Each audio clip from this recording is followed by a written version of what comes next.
Madam President, Senator from Oregon. I ask unanimous consent that the following senators be permitted to speak prior to the scheduled votes. Myself for up to 15 minutes, Senator Paul for up to 15 minutes, Senator Menendez for up to 7 minutes, Senator Risch for up to 5. Without objection.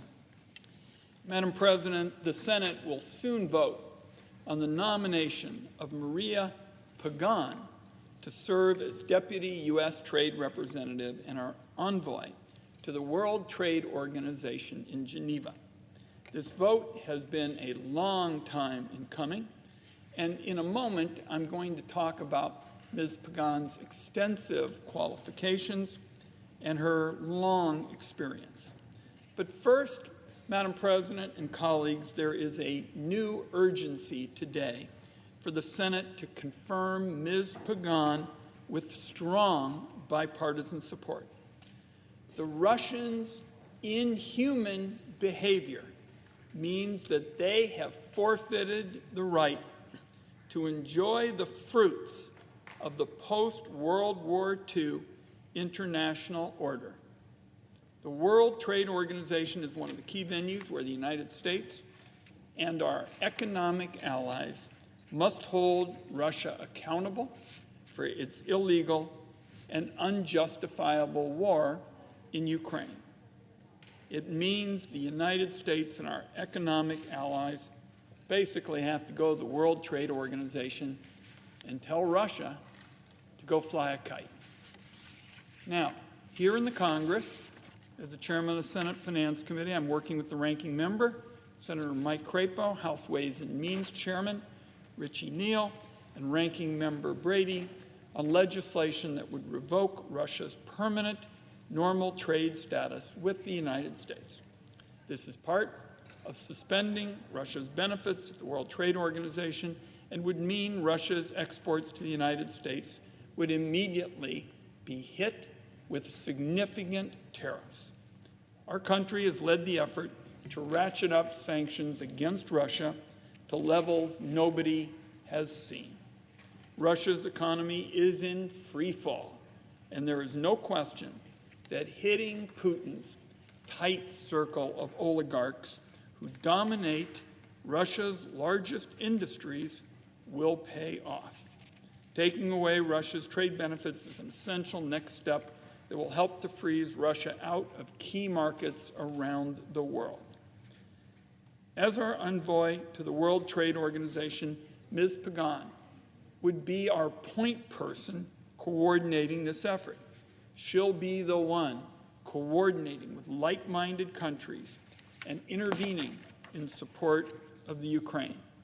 That's why it's so important that she be confirmed today, and why it's so important that she have the strong backing from both sides of the aisle.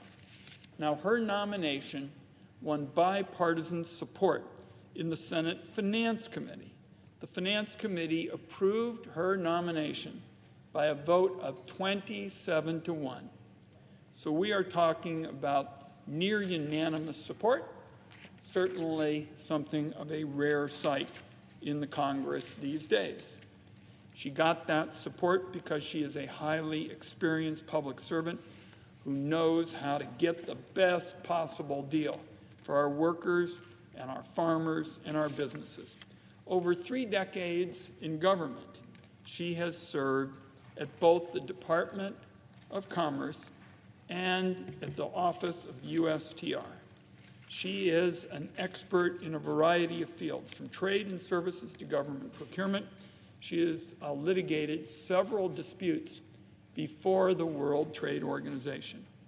She now serves as Deputy General Counsel at U.S. Trade Representative, the person called in when issues are particularly challenging. She was recently at the center of the U.S.-Mexico-Canada negotiations, and she was key to helping Democrats guarantee that the final deal would be enforceable. That was a must-have for all Americans. Otherwise, the agreement wasn't going to pass. Working through the WTO to isolate Russia is just going to be one part of her job. There are critical negotiations at the WTO that absolutely have to move forward. These include COVID vaccines and the unfair fisheries subsidies that do so much damage to our environment and our fishing industry. The WTO itself has big issues that have to be addressed. Its rules are out of date, and its procedures move too slowly to keep up with a modern economy.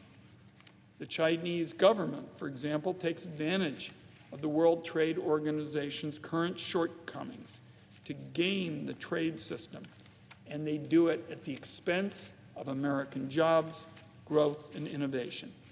A system that's intended to produce ironclad, predictable rules is now opening up loopholes that trade rip-off artists are exploiting. Ms. Pagan understands these challenges, Mr. President, that I've described. She is equipped to confront these issues.